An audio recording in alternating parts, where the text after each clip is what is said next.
हाँ तो मैं कह रहा हूँ, लेकिन देखते हैं ना कितने लोग आ सकते हैं। एक बार ट्राई करके देखता हूँ। आ जाओगे तुम?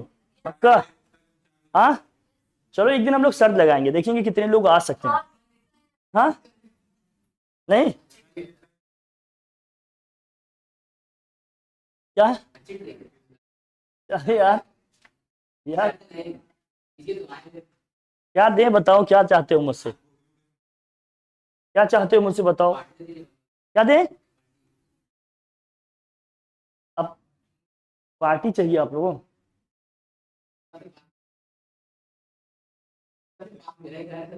एक दिन आप लोग आजाद कर दें पढ़ने से।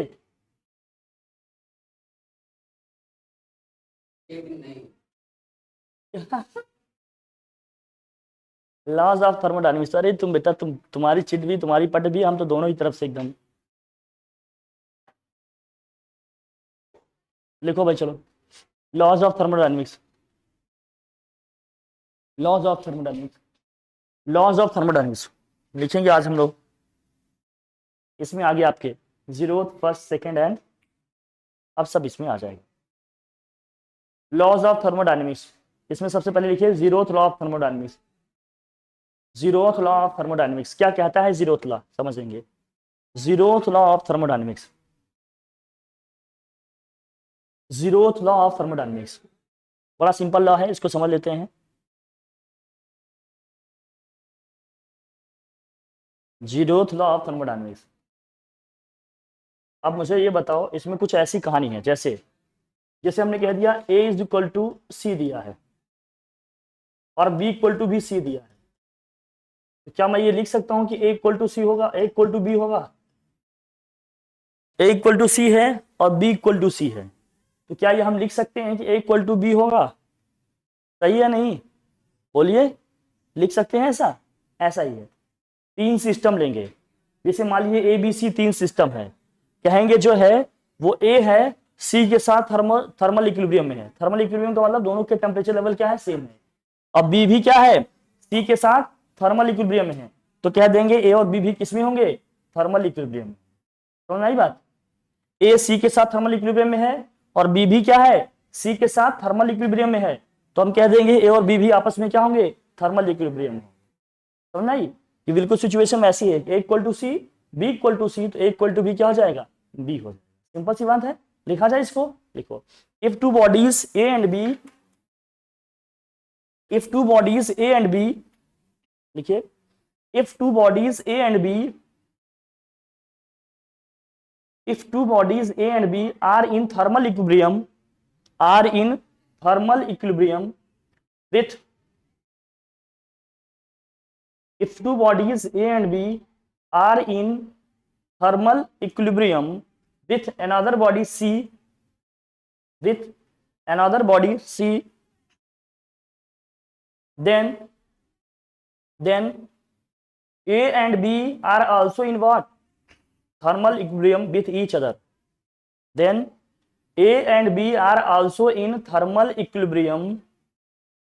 Then A and B are also in thermal equilibrium with each other. Thermal equilibrium with each other.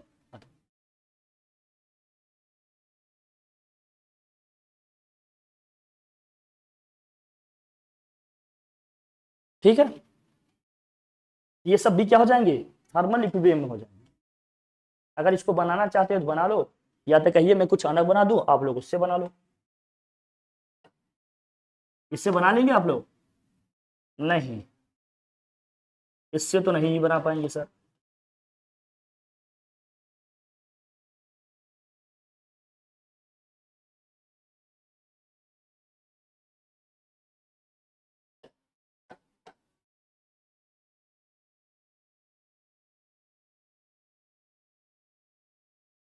लिखो, बनाओ इसमें छोटा सा ऐसे डायग्राम बना लो अंडरस्टैंडिंग के लिए।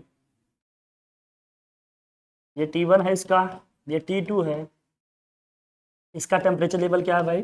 T3 है।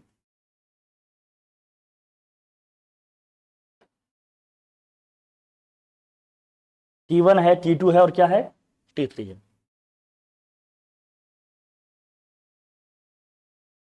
जब ये थर्मल इक्विलिब्रियम में आ जाएंगे तो तीनों का टेम्परेचर क्या हो जाएगा, सेम हो जाएगा। TA इज इक्वल टू क्या हो जाएगा, AB इज इक्वल टू क्या हो जाएगा, TC। अभी स्टार्टिंग में सबका क्या था, डिफरेंट डिफरेंट था, लेकिन जब ये थर्मल इक्विलिब्रियम में आ जाएंगे तो तीनों का टेम्परेचर लेवल क्या हो जाएगा भाई, सेम हो जाएगा।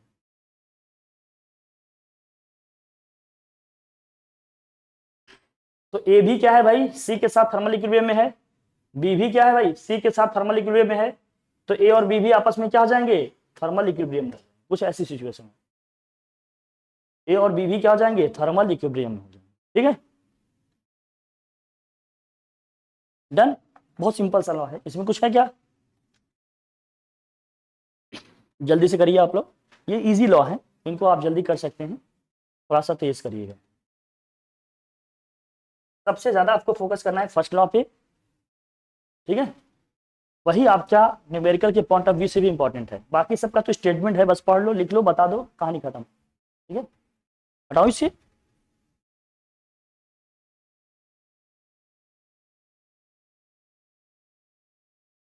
ठीक, आज बड़ा सुकून है यार, मतलब मुझे भी थोड़ा सा,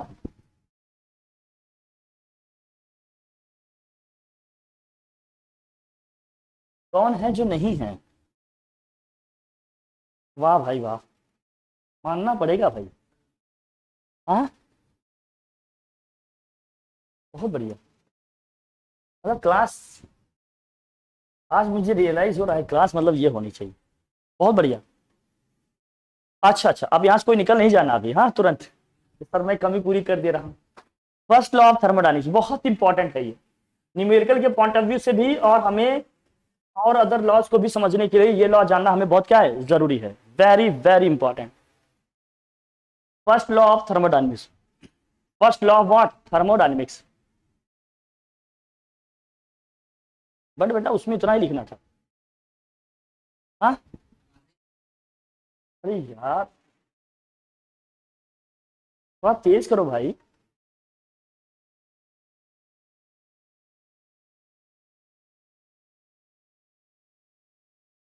अच्छा यही नहीं लिख पाए थे, तो हमने बोल ही दिया था यार, इतना धीरे लिखेंगे क्या, मतलब दूसरे टाइप का डिस्टर्बेंस ना, तेज लिखो बेटा। अरे बेटा नहीं, नींद में नहीं रहो, मुंह धुल लो, आओ अच्छे से,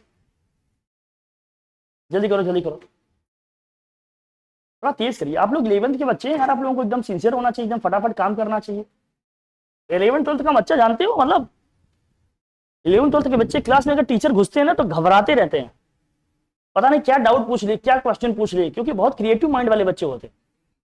हाँ, अरे बच्चे यार, बच्चे इतना क्रिएटिव होते हैं भाई, क्योंकि वो थोड़ा सा ग्रोइंग स्टेज में होते हैं और नई नई चीजें पढ़ रहे होते हैं, नए नए तरीके सोच रहे होते हैं, तो टीचर घबराते रहते हैं कि कुछ क्वेश्चन पूछेंगे।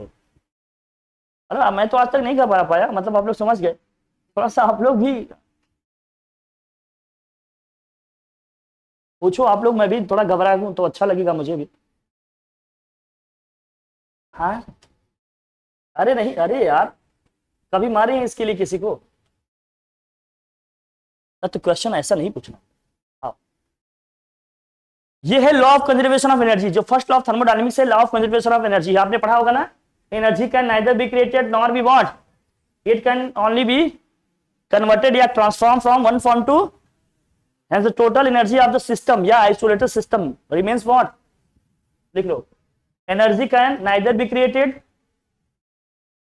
energy can neither be created, first law of thermodynamics बहुत इंपॉर्टेंट है, energy can neither be created, energy can neither be created nor destroyed, energy can neither be created nor destroyed, it can only be, या जो लिखा है वही लिख लो, but can be converted from, but can be converted from one form to another,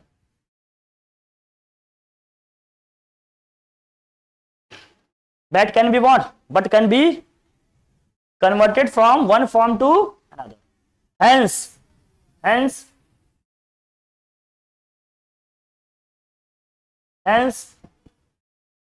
total energy of the, hence total energy of an isolated system,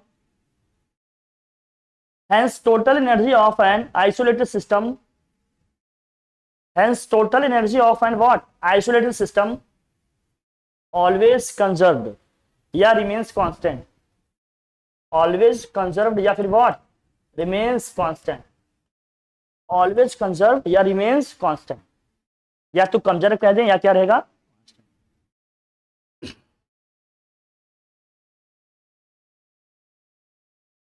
ठीक है। इसका mathematical form भी लिखेंगे, मैथमेटिकल फॉर्म भी लिखेंगे, अभी समझेंगे उससे न्यूमेरिकल्स आते हैं, कैसे आते हैं अभी देखेंगे, ठीक है। अब एनर्जी अगर कन्वर्ट होगी, चेंज होगी तो कहां से कहां होगी बताओ, सिस्टम से सराउंडिंग में होगी या तो सराउंडिंग से किस में होगी, यही तो होगा। और वो एनर्जी कैसे कैसे चेंज हो सकती है, या तो हीट के फॉर्म में हो सकती है या तो वर्क के फॉर्म में हो सकती है। भाई या तो हीट जाएगा या तो क्या होगा, कुछ ना कुछ वर्क परफॉर्म करेगा। कौन वर्क परफॉर्म करेगा भाई, सिस्टम, किससे, सराउंडिंग के साथ कुछ ना कुछ उसका क्या होगा, वर्क परफॉर्म होगा, है ना भाई। तो जो एनर्जी का कन्वर्जन है वो कैसे कैसे हो सकता है, या तो हीट के फॉर्म में हो सकता है या तो वर्क के फॉर्म में। अभी इसको लिखेंगे, नीचे लिखो, द कन्वर्जन ऑफ हीट या एनर्जी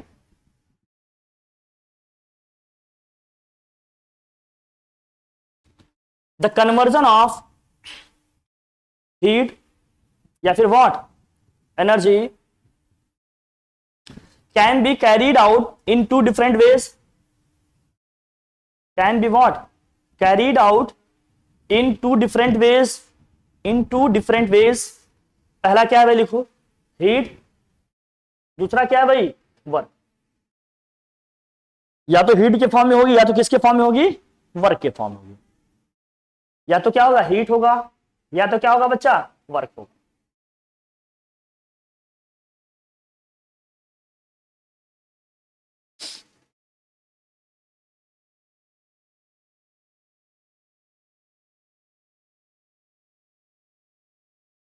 हीट कब ट्रांसफर होगा, जब सिस्टम और सराउंडिंग के वॉल के बीच में क्या होगा, टेम्परेचर डिफरेंस होगा। जब तक टेम्परेचर में डिफरेंस नहीं होगा तब तक हीट ट्रांसफर, क्लियर है ना। और एनर्जी हमेशा कहां से कहां फ्लो हो गई, हाई टेम्परेचर रीजन से। ये सब तो बेसिक बात है, क्या लिखवाना है मुझे, लिखवाना है क्या, पता है ना। हीट कब फ्लो होगा, जब दो सिस्टम के बीच में टेम्परेचर में क्या होगा, डिफरेंस होगा। हमेशा हीट कहां से कहां जाएगा, हाई टेम्परेचर जोन से लो टेम्परेचर जोन में। वर्क कब होगा भाई, जब कोई ना कोई फोर्स या क्या लग रहा होगा, प्रेशर, और क्या है साथ साथ में डिस्प्लेसमेंट। वर्क कैसे निकालेंगे, अच्छा जहां आपने लिखा है ना हीट, वहां लिख लो, लिख लो, मैं बताता हूं। हीट के नीचे लिखो, नीचे लिखो, हीट में लिखो, हीट में थोड़ा डैश करके लिखो या नीचे लिखो, अगर स्पेस हो तो, है स्पेस, नीचे हीट के लिखो। Temperature difference between system and surrounding, temperature difference between what, system and surrounding. Heat कब फ्लो होगा भाई, जब सिस्टम और सराउंडिंग के बीच में क्या होगा, टेम्परेचर में डिफरेंस होगा। Temperature difference between system and surrounding. Work कब होगा, लिखो वर्क कब होगा भाई, लिखो फोर्स इंटू डिस्प्लेसमेंट, देखिए फोर्स इंटू क्या होगा, डिस्प्लेसमेंट, फोर्स इंटू क्या होगा, डिस्प्लेसमेंट, फोर्स इंटू क्या होगा, डिस्प्लेसमेंट। या इसी को लिखवा रहा हूं, लिखना है। अगर आपको याद हो, आपने फिजिक्स में पढ़ा होगा, प्रेशर इज इक्वल टू क्या होता है, प्रेशर इज इक्वल टू क्या पढ़ा है आपने, बताइए। अरे नॉर्मल फोर्स अपॉन क्या पढ़ा आपने, क्रॉस सेक्शनल एरिया। तो force F is equal to यहां से क्या होगा, प्रेशर इंटू क्या होगा भाई, एरिया। इस एफ के प्लेस पे हम क्या रख लेंगे, पी ए, और क्या लिखेंगे यहां, D S. P A into क्या लिखेंगे, डी एस। अगर मान लीजिए हम प्रेशर किसी सिलेंडर पे लगा रहे हैं, बहुत ध्यान समझना, अभी यही सब आगे पढ़ने वाले हैं। प्रेशर किसी सिलेंडर पे लगा रहे हैं, तो भैया मान लीजिए ये पहले यहां पर था, यहां से यहां तक इसका जो डिस्प्लेसमेंट है वो क्या है, डी एस है, और इसका जो क्रॉस सेक्शनल एरिया है वो क्या है, ए है। तो जब चेंज इन वॉल्यूम की मैं बात करूंगा तो क्या आएगा, ये ए इंटू डी एस। जो ए इंटू डी एस है, या इसी को हम देखेंगे, अभी लिखा होगा ए इंटू क्या लिखा होगा, डी एल लिखा होगा, या तो ए इंटू क्या लिखा होगा, डी एक्स लिखा होगा। इसका मतलब क्या है, चेंज इन वॉल्यूम। इसका मतलब क्या है, चेंज इन वॉल्यूम। अरे भाई देखो ना, अब मान लीजिए पहले पिस्टन यहां था, ये प्रेशर लगाकर, जैसे मान लीजिए इसमें गैस भरी हुई है, इसने इस पे फोर्स लगा के इसको क्या किया, ऊपर एक्सर्ट किया, तो पिस्टन यहां से लेकर यहां तक उठा, तो वॉल्यूम इसका बढ़ा कि नहीं बढ़ा? चेंज इन वॉल्यूम कैसे निकालेंगे हम? इसका क्रॉस सेक्शनल एरिया और इसकी जो हाइट है, इसको क्या करेंगे, मल्टीप्लाई। अरे सिलेंडर का वॉल्यूम कैसे निकालते हो? Volume of cylinder equal to क्या होता है, cross sectional area into height. Cross section में क्या होता है हमारा, सर्कल है, सर्कल का एरिया क्या होता है, पाई आर स्क्वायर इंटू क्या है, एच। इसी से निकालते हो ना, आपने पढ़ा होगा मैथ्स में। जो ए इंटू डी एस है, जो ए इंटू डी एल होगा या जो ए इंटू डी एक्स होगा, वो क्या है, चेंज इन वॉल्यूम। वो क्या है, चेंज इन वॉल्यूम। तो इसी को हम लिखेंगे, अभी यही पढ़ने वाले आगे हम इसको लिखेंगे, पी इंटू क्या होगा, चेंज इन वॉल्यूम। इसका मतलब क्या है, वर्क डन कैसे परफॉर्म होगा सिस्टम में, जब सिस्टम के वॉल्यूम में चेंज आएगा, उसमें जो प्रेशर लग रहा है, प्रेशर और चेंज इन वॉल्यूम को मल्टीप्लाई करेंगे तो क्या निकल के आ जाएगा, वर्क डन निकल के आ जाएगा। क्या निकल के आ जाएगा, वर्क डन। समझ में आई बात, इसको लिख लो। और ये चेंज इन वॉल्यूम क्या है, ये समझना, बेसिक बेसिक चीजें हैं। बात समझ में आ गई, लिखो।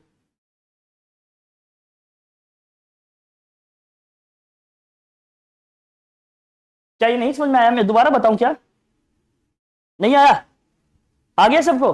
ठीक, बस थोड़ा सा ब्रीफ रखो इन सब चीजों का, थोड़ा जानकारी बहुत जरूरी है।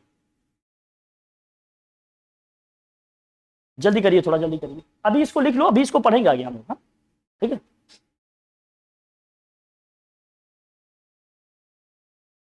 हटाऊं? अगर आप देखेंगे तो इसमें मैंने छोटी से छोटी, बड़ी से बड़ी हर चीज लिखवाए, किसी को कोई दिक्कत?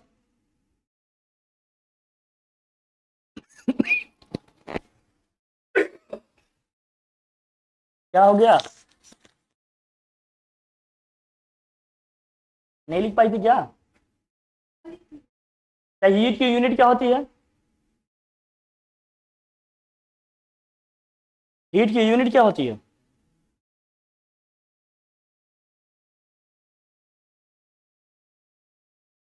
What is the unit of heat? Yes yes, come on, you can. हाँ बताओ सुदीक्षा, हीट की यूनिट, यूनिट ऑफ हीट, तुम बताओ।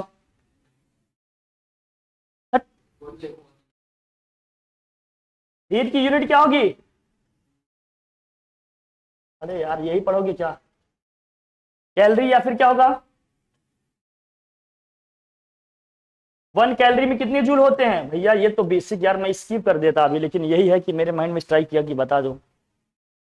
1 कैलोरी में कितने जूल होते हैं?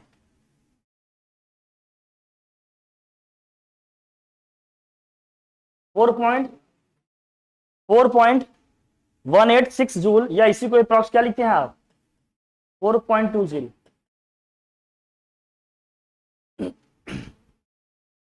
हे भगवान,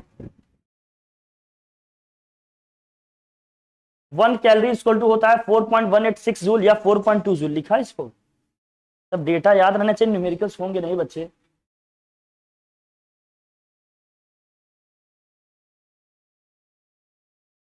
हर छोटी सी छोटी, बड़ी सी बड़ी वैल्यू आपको लर्न होनी चाहिए न्यूमेरिकल्स करने के लिए, चीजों को समझने के लिए, करने के लिए।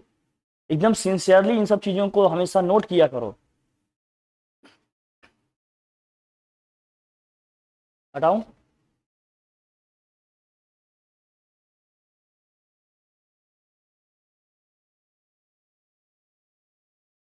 Mathematical expression for first law,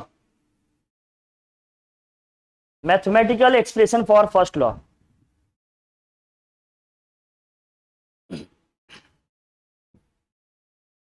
mathematical expression for what, first law. हालांकि ये ऐसे है, Q इज इक्वल टू क्या है, डेल यू प्लस डब्ल्यू, या इसी को लिख सकते हैं आप H equal to del U plus W, या तो आप ये भी लिख सकते हो, लेकिन ये अगर ये एक्सप्रेशन मुझे निकालना होगा, डेल यू की वैल्यू निकालूं तो कहेंगे सर यार नेगेटिव साइन आ गया, सर आपने यहाँ पॉजिटिव साइन लिख दिया है। डब्ल्यू जब इधर ट्रांसफर करेंगे तो क्या होगा, डेल यू इक्वल टू क्या होगा, बोलो, डेल यू इक्वल टू क्या होगा, क्यू माइनस डब्ल्यू होगा ना। आप कहेंगे सर यहाँ क्या लिख दिया आपने, प्लस डब्ल्यू लिख दिया। जब सिस्टम से वर्क डन होगा ना, वर्क डन बाय सिस्टम होगा तो वर्क क्या होता है, नेगेटिव होता है। वर्क क्या होता है, ये माइनस माइनस मिलके क्या हो जाएगा, प्लस। कैसे होगा अभी बता रहा हूं, एक एक चीज तब आप समझ जाओगे। लिखो, पहले लिखो मैथमेटिकल एक्सप्रेशन क्या है, लिखो लिखो mathematical expression for first law, लिखो ये लिखो पहले आप, ये Q is equal to del U plus W, Q is equal to del U plus W, और H इक्वल टू क्या है, डेल यू प्लस डब्ल्यू, जो भी आप यहाँ लिखवा रहे हैं आपको बता रहे हूं। यहाँ Q का मतलब क्या है, हीट है, H का मतलब क्या है, हीट है, डेल यू का मतलब क्या है, change in internal energy, del U का मतलब क्या है, change in internal energy, W का मतलब क्या है, वर्क है, क्या है, वर्क डन है, डब्ल्यू क्या है, वर्क। ठीक है,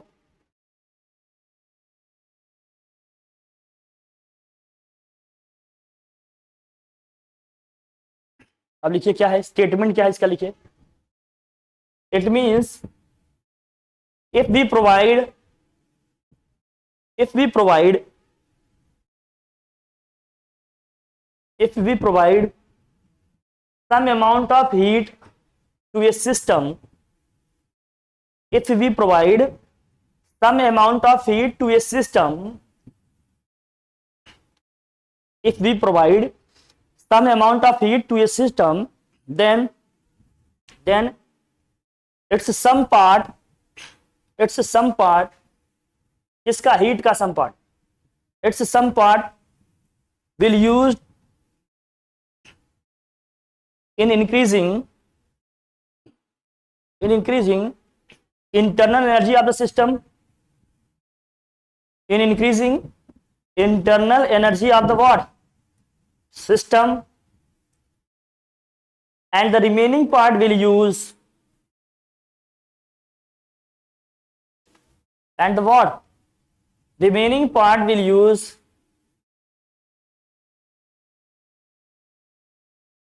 and the remaining part will use in work done by the system, in work done by the system, and the remaining part will use in what, work done by the system, work done by the system। बात समझे, इसका मतलब क्या लिखोगे, heat is equal to क्या होगा, heat is equal to क्या होगा, change in internal energy, change in internal energy. अब यहां से थोड़ा सा एकदम हाइपोथेटिकल नहीं होना है आपको, एकदम प्रैक्टिकली सोचना। Change in internal energy plus क्या होगा, work done by system, work done by system,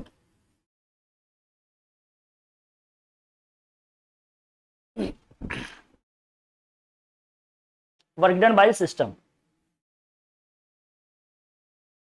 इसका सबसे बढ़िया एग्जांपल आप देख सकते हो, जो आप लोग मोटरसाइकिल, गाड़ी, ये व्हीकल, कार वगैरह चलाते हैं, वो ये हीट इंजन होते हैं ना, इसमें जो पेट्रोल और डीजल होता है जो जलता है, वो क्या करता है भाई, जो गाड़ी के पार्ट्स होते हैं उनको हीट भी करते हैं, साथ साथ वर्क भी होता है कि नहीं।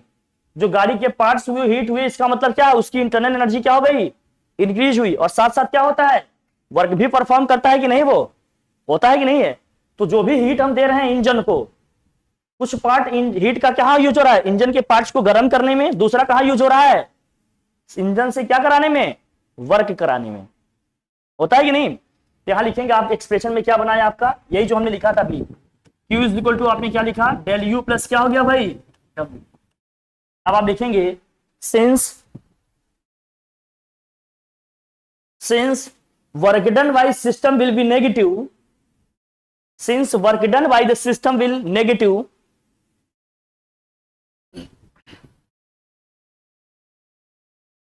since work done by the system will what, negative, so अच्छा,